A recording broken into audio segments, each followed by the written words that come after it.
बिस्मिल्लाहिर्रहमानिर्रहीम। अस्सलाम वालेकुम वरहमतुल्लाहि वबरकातुह। तारीख के दिन पर आप सबको खुश आमदीद। आज हम एक मुकद्दस सफ़र का आगाज़ कर रहे हैं।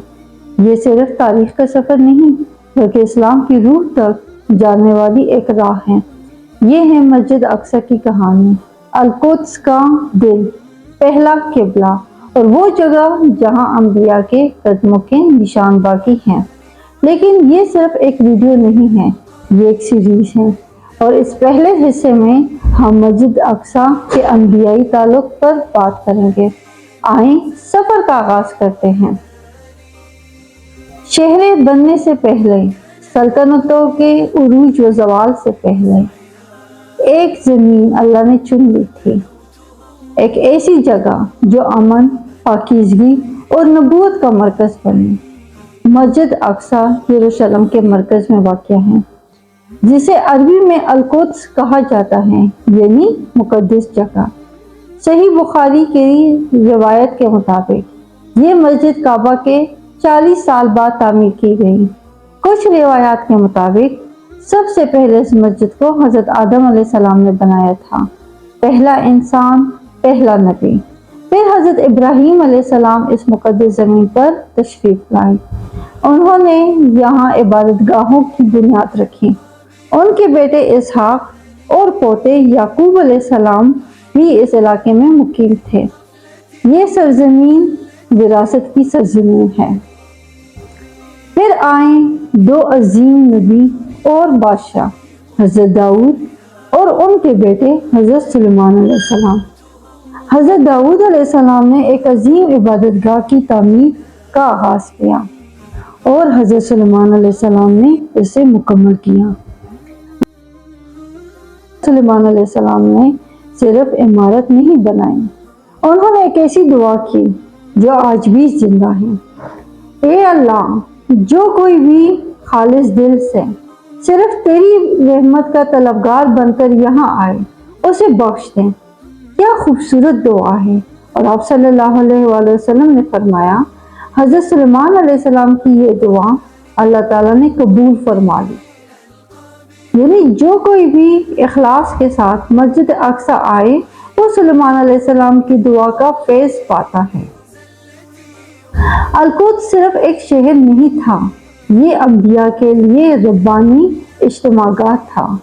ये वो ज़मीन है जहाँ इब्राहीम अलैहिस्सलाम ने हिजरत की, जहाँ लूत अलैहिस्सलाम की कौम करीब आबाद थी, जहाँ इसहाक और याकूब अलैहिस्सलाम ने अपनी ज़िंदगी गुजारी, जहाँ मूसा अलैहिस्सलाम दाखिल होना चाहते थे और दुआ की कि वो इसके करीब दफन हो, जहाँ ज़करिया और यहया अलैहिस्सलाम ने तबलीग की और जहाँ ईसा अलैहिस्सलाम पैदा हुए, तबलीग की और आखिरकार वापस भी यही आएंगे। मस्जिद अक्सा का हर पत्थर अंबियाओं की दुआओं का गवाह है। और फिर मस्जिद अक्सा की तारीफ का सबसे अजीम लम्हा आया कि नबी करीम सल्लल्लाहु अलैहि वसल्लम को मक्का में सख्त गम लाहक था। हज़रत खदीजा रज़ियल्लाहु अन्हा और हज़रत अबू तालिब का इंतकाल हो चुका था, तो अल्लाह ताला ने अपने महबूब सल्लल्लाहु अलैहि वसल्लम को एक अजीम तोहफा दिया, वाक़या इसरा व मेराज का। एक ही रात में नबी करीम सल्लल्लाहु अलैहि वसल्लम को मस्जिदुल हराम मक्का से मस्जिद अक्सा यरूशलेम ले जाया गया। पाक है वो ज़ात जो अपने बंदे को रातों रात मस्जिदुल हराम से मस्जिद अक्सा ले गई। सूरतुल इसरा। आप सल्लल्लाहु अलैहि वसल्लम हज़रत जिब्राईल अलैहिस्सलाम के साथ बराक पर सवार होकर तशरीफ़ ले गए और मस्जिद अक्सा में तमाम अंबिया की इमामत फरमाई। तसव्वुर करें, हर नबी एक ही सफ़ में और पीछे हैं आखिरी नबी मोहम्मद सल्लल्लाहु अलैहि वसल्लम। उस रात अल्लाह ने ऐलान फरमाया, अब ख़त्मे नबूवत मुकम्मल हो गई और ये उम्मत मुंतखब हो गई। फिर वहाँ से नबी सल्लल्लाहु अलैहि वसल्लम आसमानों की सैर पर रवाना हुए, जहाँ नमाज का तोहफा अता हुआ और ये मौजूदाती सफ़र मस्जिद अक्सा से शुरू हुआ। ابتدا میں مسلمان کعبہ کی طرف نہیں بلکہ مسجد اقصی کی طرف رخ کر کے نماز پڑھتے تھے۔ تقریباً 16 سے 17 ماہ تک مدینے میں مسلمان القدس کی طرف رخ کر کے نماز ادا کرتے رہے۔ پھر اللہ نے حکم دیا اور قبلہ کعبہ کی طرف کر دیا گیا، لیکن مسجد اقصی کی محبت اور مقام کبھی کم نہ ہوئی۔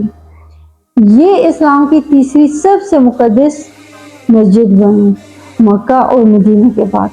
نبی کریم صلی اللہ علیہ وآلہ وسلم نے فرمایا، صرف 3 مساجد کی زیارت کے لیے خاص طور پر سفر کیا جا سکتا ہے: مسجد الحرام، میری مسجد مدینہ منورہ میں جو ہے، اور مسجد اقصی۔ صحیح بخاری و مسلم میں یہ بیان ہوا ہے۔ اب آپ دیکھ سکتے ہیں مسجد اقصی صرف ایک عمارت نہیں ہے، یہ انبیاء کا گہوارہ ہے، نماز کی جائے پیدائش ہے، وحی کا مقام ہے۔ یہ ہمیں آدم علیہ السلام سے لے کر محمد صلی اللہ علیہ وآلہ وسلم تک جوڑتی ہیں۔ ہر دعا، ہر آنسو، ہر معجزہ اسی زمین سے جڑا ہے۔ یہ زمین ہماری ذمہ داری ہے، ہماری عزت ہے، ہماری محبت ہے۔ لیکن یہ تو صرف آغاز ہے، کیونکہ یہ مسجد جنگوں سے بھی گزری ہے، یہاں صلیبی حملے بھی ہوئے اور صلاح الدین ایوبی جیسے مجاہد بھی آئے۔ اقصی کے محافظوں کی کہانی کے لیے ہماری اگلی ویڈیو کا انتظار کیجیے۔ تھینک یو سو مچ دیکھنے کے لیے۔ پلیز لائک اور سبسکرائب کرنا نہ بھولیے گا۔ اللہ حافظ، اپنا خیال رکھیے گا۔